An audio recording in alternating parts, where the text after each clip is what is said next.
الحمد لله رب العالمين والصلاة والسلام على سيد المرسلين وعلى آله وأصحابه أجمعين. قال الله تبارك وتعالى في الكلام المجيد والفرقان الحميد: أعوذ بالله من الشيطان الرجيم، بسم الله الرحمن الرحيم.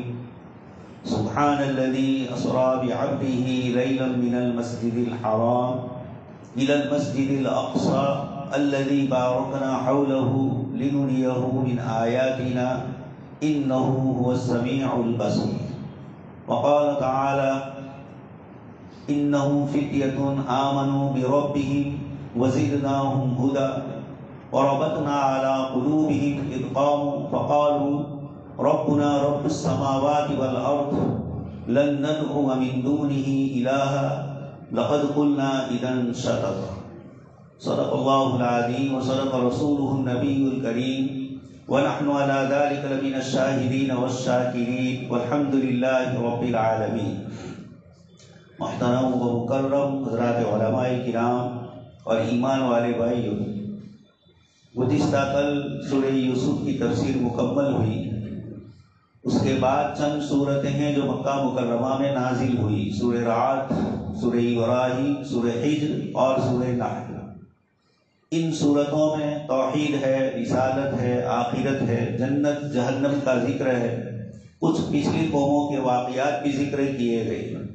اس کے بعد سورہ نحل میں اللہ پاک نے اپنے انعامات کو ذکر فرمایا: کھانا پینا، رہنا سہنا، جانور، چھوٹی موٹی چیزیں، کپڑے وغیرہ کے استعمال کے لیے، اولاد کا عطا فرمانا، بنین و حفظ، پودے بھی رہنا، یہ ساری نعمتیں ہیں. شہد کی مکھی کا ذکر بھی اس میں فرمایا.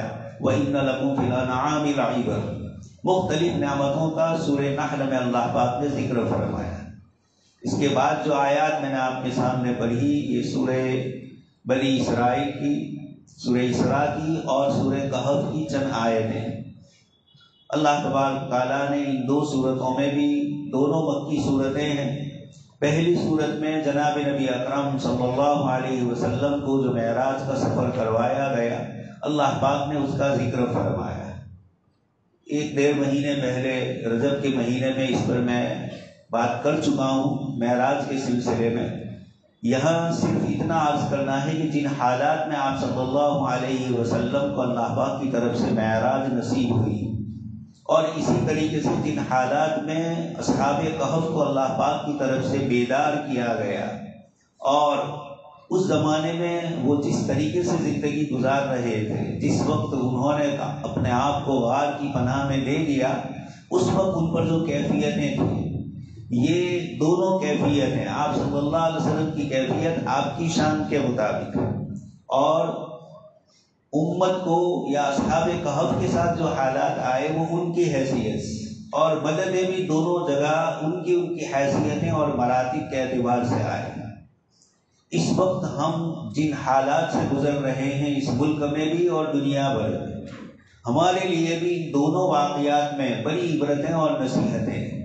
خاص کر کے اصحاب کہف کے واقعے میں پورا خلاصہ اور حاصل یہ ہے کہ دنیا کے انسانوں نے یہ سمجھا ہے کہ مال و دولت، حکومت اور کرسی، ٹیکنالوجی اور گنان اور علم اور بڑی حکومتوں پر قبضہ ہونا، وسائل پر قبضہ ہونا، ضروریات زندگی پر ان کا کنٹرول ہو جانا، ساری دنیا کی چیزوں پر ان کو کنٹرول ہو جائے، یہ ان چیزوں کو لوگوں نے معیار سمجھا ہے عزت کا. اور اس کے لیے دنیا میں ظلم اور تشدد لوگوں پر کیا جاتا ہے. قوموں کے جو زندگی کے وسائل ہوتے ہیں، ان کے ملکوں میں جو نیچے معدنیات ہوتی ہے، اللہ پاک کی طرف سے رکھی ہوئی، ان پر کنٹرول اور قبضہ کرنا. پوری انسانی تاریخ، خاص کر کے گزشتہ 300-400 سال کی تاریخ، انگریز کی، فرانسیسی لوگوں کی، اور پھر اس کے بعد سوویت یونین اور بعد میں امریکہ کی، یہ آپ دیکھیں گے تو کیا ہو رہا ہے.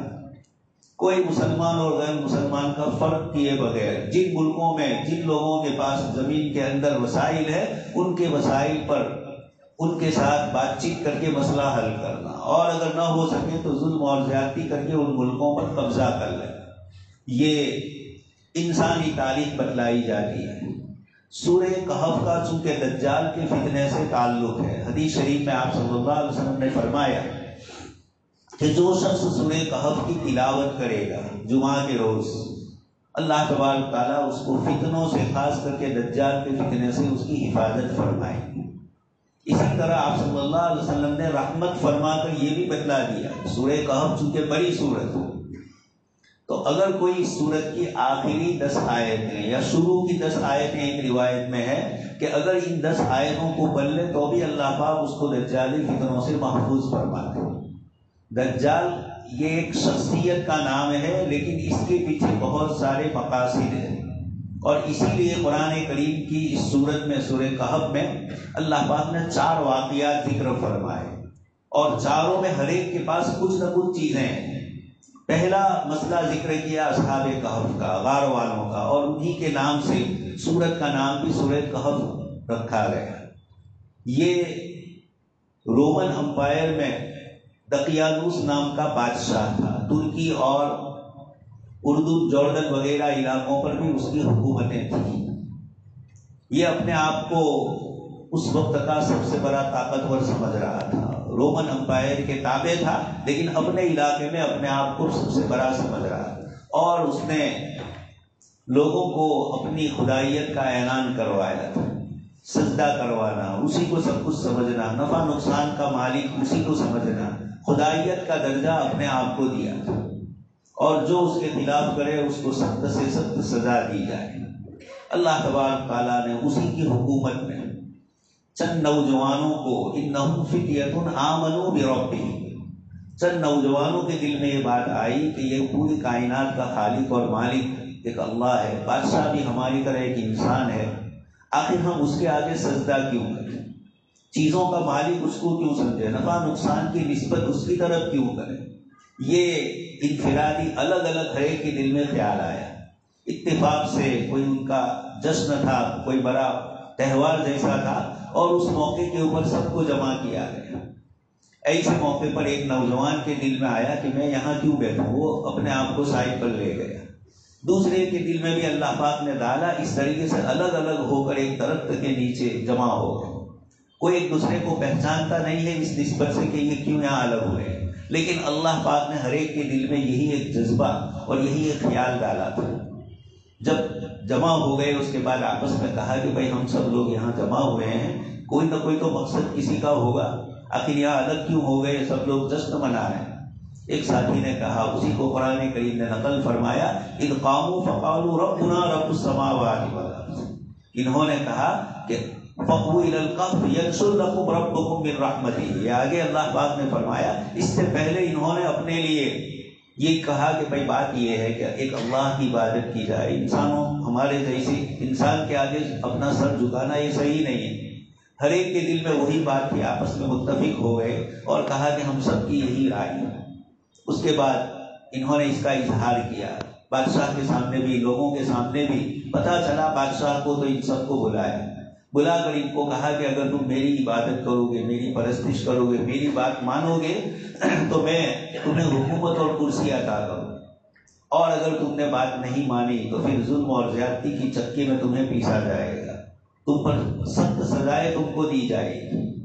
یہ قرآن کریم کی آیتیں بتلاتی ہے اور یہ واقعات بتلاتے ہیں کہ دنیا میں ظالم قوموں کا اور ظالم حکومتوں کا ہر زمانے میں یہ طریقہ رہا ہے۔ فرعون نے بھی لالچیں دی، دھمکیاں دی، جادوگروں کو لالچیں دی، اور یہ کہا کہ مقربون تم میرے سب سے قریبی ہو جاؤ، لیکن اللہ پاک نے جادوگروں کے سامنے بھی سب حق بات کھل گئی، اور انہوں نے، قرآن نے فرمایا فَقَعُوا لَهُ سَاجِدِينَ، اللہ پاک نے ان کے دل میں بات ڈالی کہ ہمارے جادو کے مقابلے میں حضرت موسیٰ علیہ السلام کا یہ جادو ہمارے جادو کو توڑ تو سکتا ہے لیکن نگل رہا ہے۔ فَإِذَا هِيَ تَلْقَفُ مَا يَأْفِكُونَ، قرآن فرما رہا ہے کہ جو کچھ جادو کیا تھا حضرت موسیٰ علیہ السلام نے جیسے ہی عصا ڈالا وہ سارا کا سارا ان کو نگل گیا۔ تو جادوگروں کے دل میں بات آ گئی کہ یہ جادو نہیں ہے، یہ کوئی اور چیز ہے۔ اللہ پاک نے دل میں داعیہ پیدا کیا، اس کو قرآن نے تعبیر کیا کہ بادشاہ کے کہے بغیر، کسی سے مشورہ لیے بغیر خود بخود سجدہ ریز ہو گئے، اپنی بھول کو قبول کر لیا۔ اللہ تبارک تعالیٰ نے اس کو اس انداز سے تعبیر کر کے بتلایا، یہ جب حق بات کسی کے سامنے کھل جاتی ہے تو پھر آدمی حق بات کے سمجھنے کے بعد اگر اللہ پاک نے اس کو صحیح توفیق دی ہے تو بڑی سے بڑی تکلیف اٹھانے کے اوپر وہ تیار رہتا ہے، لیکن حق بات کو چھوڑتا نہیں۔ ہر زمانے میں ایسا رہا، نبیوں کے ماننے والوں کو ستایا گیا۔ بلال حبشی قصہ مشہور ہے ہم لوگوں کے سامنے، کتنا عرب کی گرم تپتی ہوئی ریت میں آپ کو کھینچا جا رہا ہے، لیکن آپ احد احد کے نعرے لگا رہے، اللہ ایک ہے۔ یہ مزہ ہوتا ہے ایمان کا۔ حدیث شریف میں فرمایا ہے ذاق طعم الایمان من رضی باللہ ربا وبالاسلام دینا وبمحمد صلی اللہ علیہ وسلم نبیا ورسولا۔ اس شخص نے ایمان کا مزہ چکھ لیا، ذاق طعم الایمان من رضی باللہ ربا، جو اللہ پاک کو مربی مان لے، اس کے ساتھ ہونے والے حالات اور معاملات میں یہ سمجھے کہ یہ دنیا کی رسی ایسے ہی نہیں چل رہی ہے، مسبب الاسباب کی طرف سے ہے، وہی میرا رب ہے۔ اللہ پاک کو رب ہونے کے اعتبار سے، اسلام کو دین ہونے کے اعتبار سے، زندگی کی ایک راہ اپنانے کے لیے، اور جناب نبی اکرم صلی اللہ علیہ وسلم کو اللہ کا رسول اور نبی مان لے تو ذاق طعم الایمان، ایسے شخص کو ایمان کا مزہ ملتا ہے۔ اور پھر وہ مزہ ایسا ہوتا ہے، دیکھ رہے ہیں ہم صبح سے لے کر شام تک بھوکے رہتے ہیں، رات کو تراویح میں 1.5-2 گھنٹہ کھڑے رہتے ہیں، یہ کیا ہے؟ اللہ پاک نے ذاق طعم الایمان۔ اس گئے گزرے دور میں بھی جب ایمانیات پر عمل کرتے ہیں تو اللہ پاک کی طرف سے وہ لطف اور وہ مزہ آتا ہے۔ لوگ کتنے روپیے دینے کے لیے تیار ہو، لیکن آدمی پانی کا ایک گھونٹ نہیں پیے گا رمضان میں۔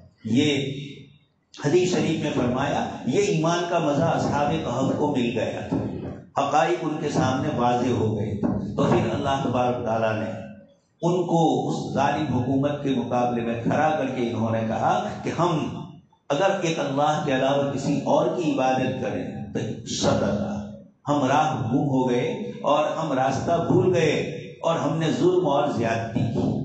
اور کیا جملہ فرمایا، ربنا رب السماوات والارض، ہمارا پروردگار وہ ہے جو آسمان و زمین کا مربی ہے، پرورش کرتا ہے، کھلاتا ہے، پلاتا ہے، حفاظت کرتا ہے، زندگی کے تمام مسائل حل کرتا ہے۔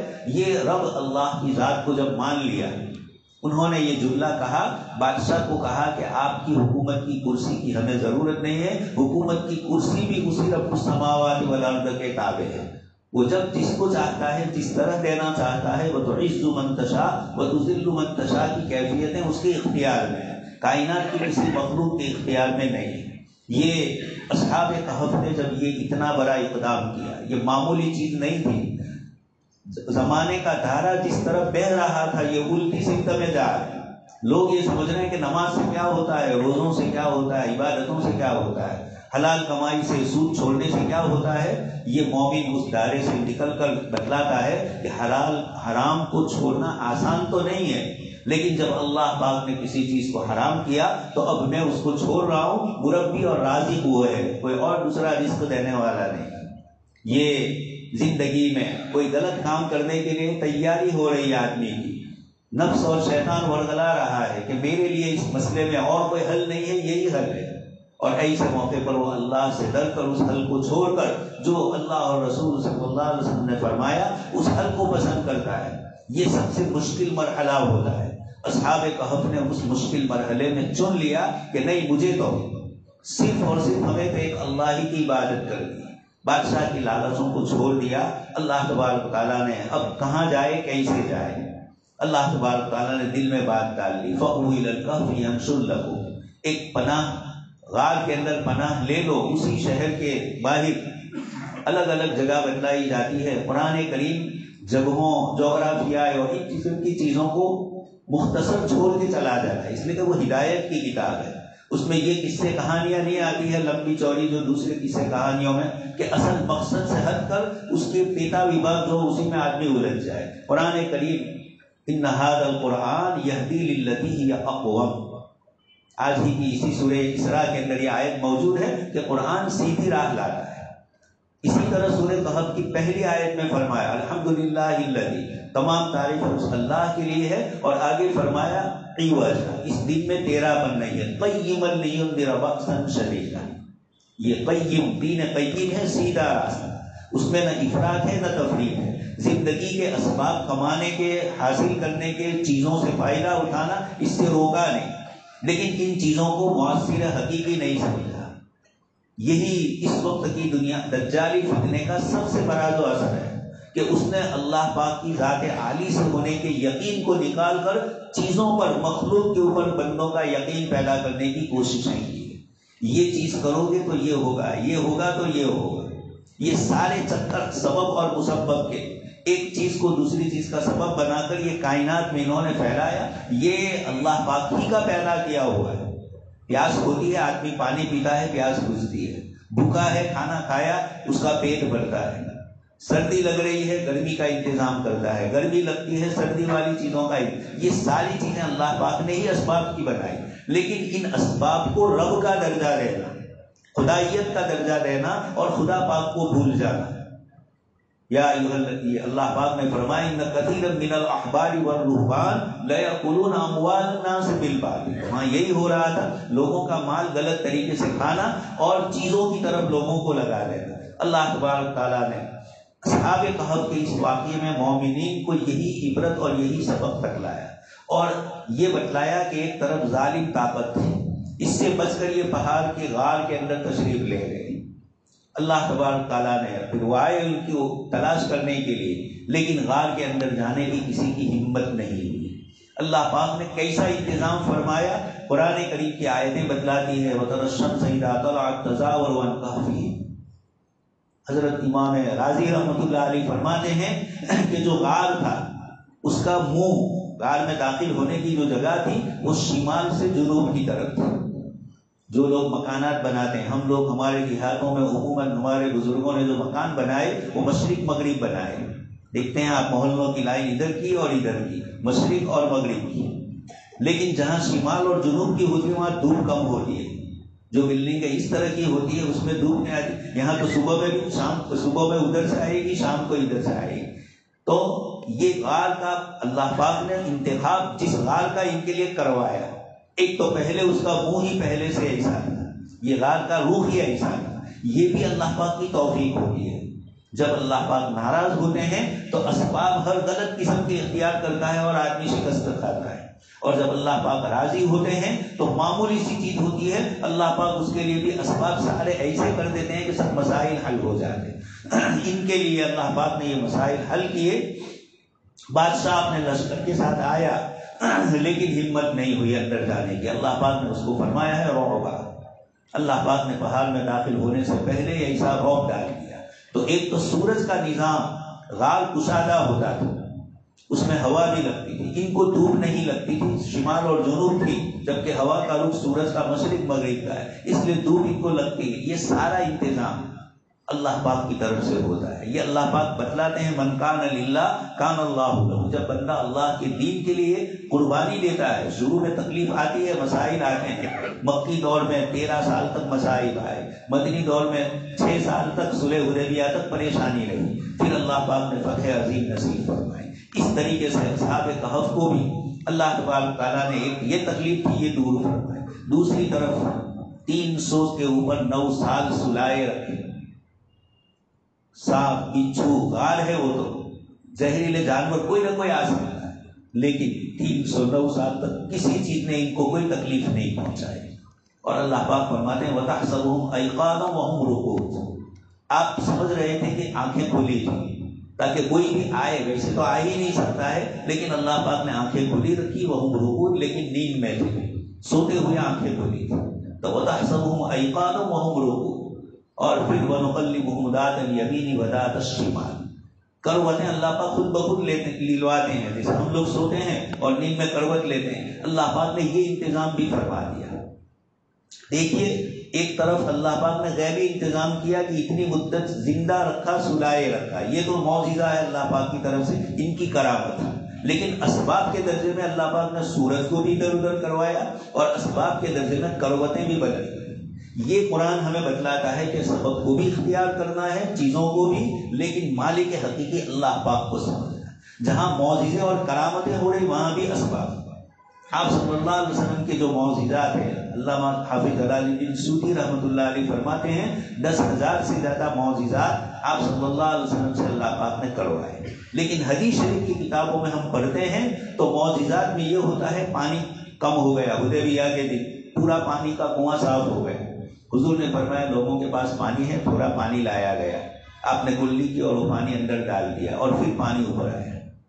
کھانے کے لیے بھی صحابہ کہتے ہیں کہاں جس کے پاس جو ہو وہ لے کر آؤ، اور پھر اس کی کرامت کا ظہور ہوتا ہے۔ صحابی بکری ذبح کرنے گئے، لائے، حضور کو بلایا، اور اللہ کے رسول نے تو پوری ٹیم اپنے ساتھ جمع کی۔ ابو طلحہ پریشان، ان کی اہلیہ پریشان کہ اللہ کے نبی کو تو ہم نے چند آدمیوں کا کہا تھا۔ حضور آئے اور کہا کہ یہیں بیٹھے رہو۔ آٹا گونڈا، اس پر حضور نے کچھ پڑھا، اور روٹی پر، سالن پر، اور پھر اس کے بعد کھانا جتنے صحابہ تھے وہ سب نے کھایا۔ تو یہ تمام واقعات میں اللہ کے رسول سبب منگواتے ہیں، اور پھر اللہ پاک کی طرف سے معجزے کا ظہور ہوتا ہے۔ یہ امت کو بتلایا جاتا ہے کہ اسباب تو اختیار کرو، لیکن اسباب کو ارباب کا درجہ، ارباب یعنی خدائیت کا، اس سبب کو کہ اس سے ہی ہوگا، میری نوکری ہے تو ہی مجھے روزی ملے گی، فلاں ہوگا تو ہی یہ ہوگا، ضرور تلاش کرو روزی، لیکن اس کو مسبب الاسباب کی طرف سے سبب کا درجہ سمجھا۔ یہی اصحاب کہف کے واقعے میں قرآن کریم نے ہمیں یہ بتلایا ہے۔ اس لیے جن کے پاس حکومتیں تھیں، جن کے پاس بڑی بڑی طاقتیں تھیں، فرعون، قارون، حامان، شداد، عاد، ثمود، اللہ پاک نے ان سب کے واقعات ذکر کیے اور کس طرح شکست ہوئی۔ اور جناب نبی اکرم صلی اللہ علیہ وسلم کے معراج کے واقعے کو ذکر فرمایا۔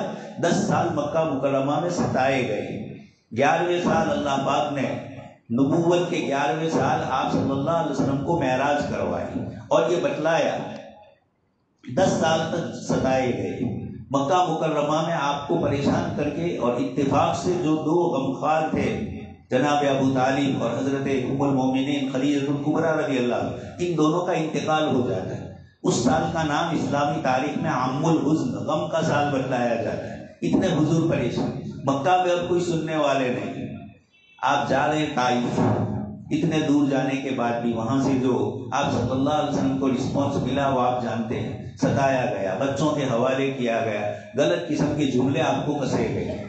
یہ آسمان کا خدا اپنے دین کے لیے اپنے نبی کو طائف کی بازار میں دیکھ رہا ہے کہ میرے نبی کے ساتھ یہ معاملہ ہو رہا ہے۔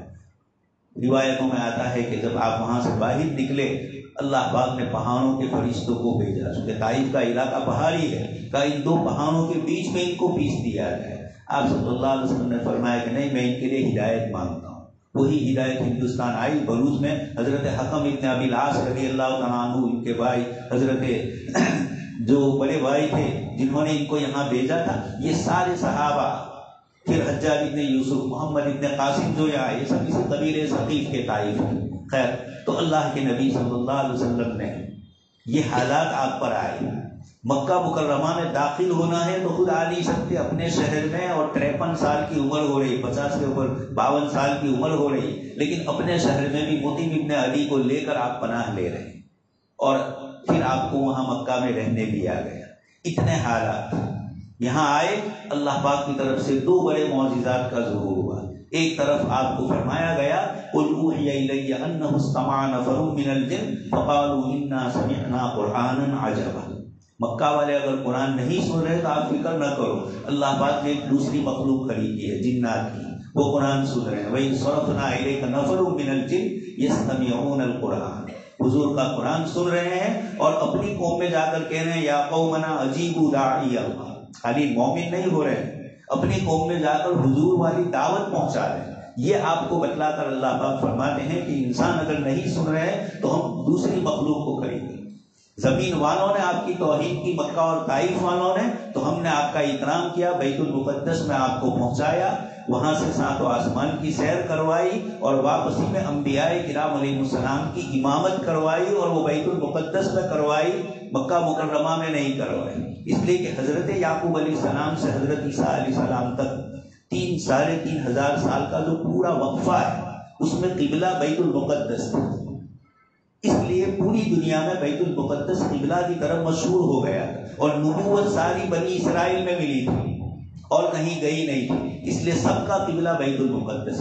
اب وہاں جا کر انبیاء کو امامت کروا کر بتلا دینا کہ اب یہ نبوت جو بنی اسرائیل میں اب تک چلی آ رہی تھی، اب یہ حالات بدل رہے ہیں اور اب بنی اسماعیل میں آ رہی ہے۔ اس لیے آپ کو وہاں جا کر امامت کروا کے اس امامت کے اختتام کو بتلایا، اور امام القبلتین یہ نبی بننے والے ہیں، یہ بتلا دیا کہ وہ قبلہ مکہ کے بھی امام اس کے بھی وہ نبی ہے، اور بیت المقدس کے بھی۔ یہ سارے اکرام اور اعزازات کروائے گئے۔ اس کے ذریعے اللہ پاک بتلاتے ہیں کہ مومنین پر حالات آئیں گے، لیکن اصحاب کہف کی طرح ثابت قدم رہنا ہوگا۔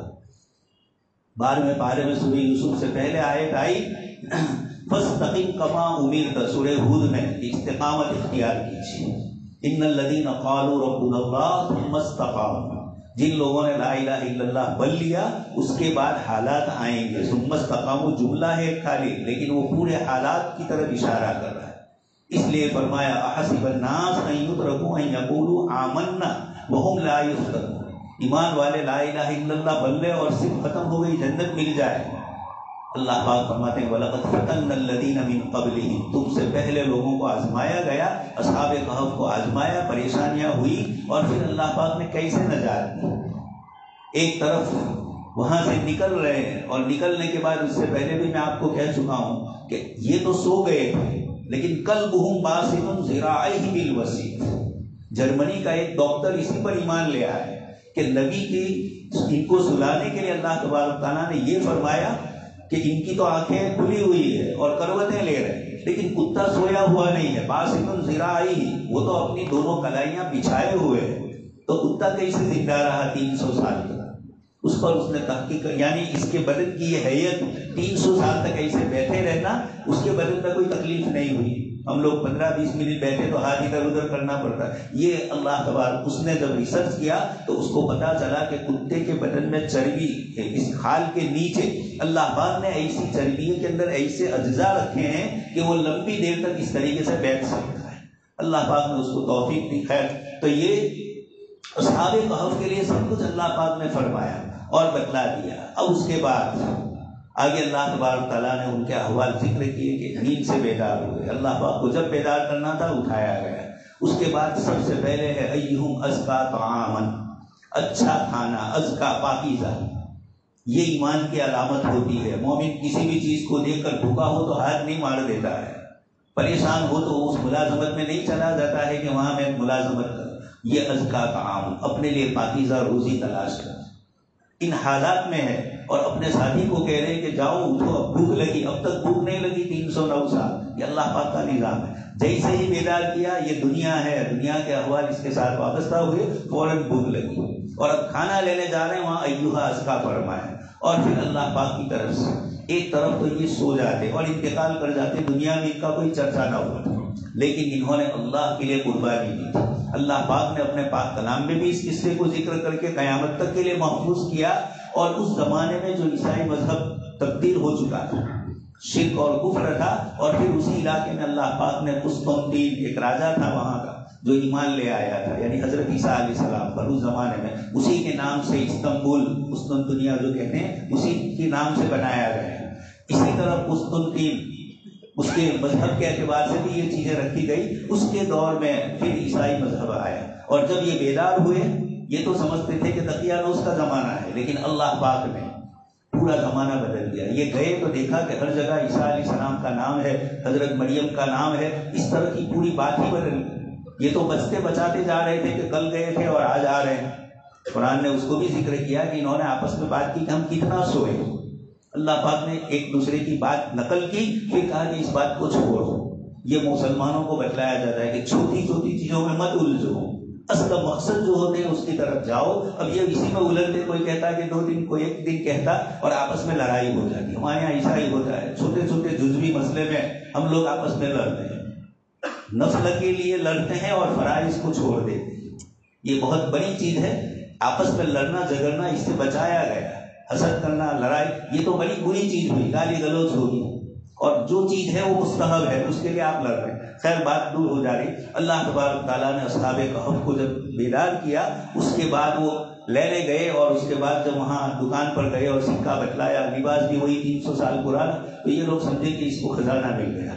ایک آدمی غیر معروف طریقے سے جا رہا ہے، کوئی پہچانے نہیں، اس طرح بچتے بچاتے جا رہے ہیں۔ اللہ پاک کو ان کو ہیرو بنانا ہے، زیرو سے۔ انہوں نے آپس میں، پہلے بھی وہ زیرو نہیں تھے، لوگوں اور سماج کے درمیان ان کا کوئی بھاگتے ہوئے غار میں چھپنا پڑا ہے، اور اب وہی باہر نکل رہے ہیں۔ اللہ تبارک تعالیٰ وہاں سے پہنچا کر بادشاہ تک کیس جاتا ہے، وزیر تک جاتا ہے، اور اس نے کہا سکہ کہاں سے لائے گا؟ بھائی ہم سکہ نہیں لائے، ہم تو گزشتہ کا پورا قصہ سنایا، ان کو معلوم بھی تھا لوگوں کو کہ اس طرح ہے۔ اللہ تبارک تعالیٰ نے پورے شہر کو جمع کیا اور وہ اصحاب کہف کی ملاقات کے لیے جا رہا ہے۔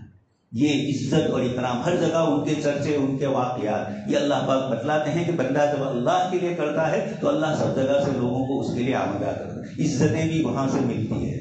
رات کی تنہائی میں 12 بجے 1 بجے امریکہ کو چھوڑنا پڑا افغانستان، یہ بتلایا جا رہا ہے کہ جب عزت وہ لیتا ہے تو کیسی ذلتیں بھی دوسروں کی ہوتی ہے۔ اللہ تبارک تعالیٰ ہمیں اس سورہ کہف کے ذریعے اس وقت جو حالات ہیں اس میں بتلاتے کہ ایمان پر جمے رہو تو ہماری طرف سے سارے حالات درست ہوں گے۔ اللہ تبارک تعالیٰ ہمیں اس پر جمنے کی توفیق عطا فرمائے۔ آمین وآخر دعوانا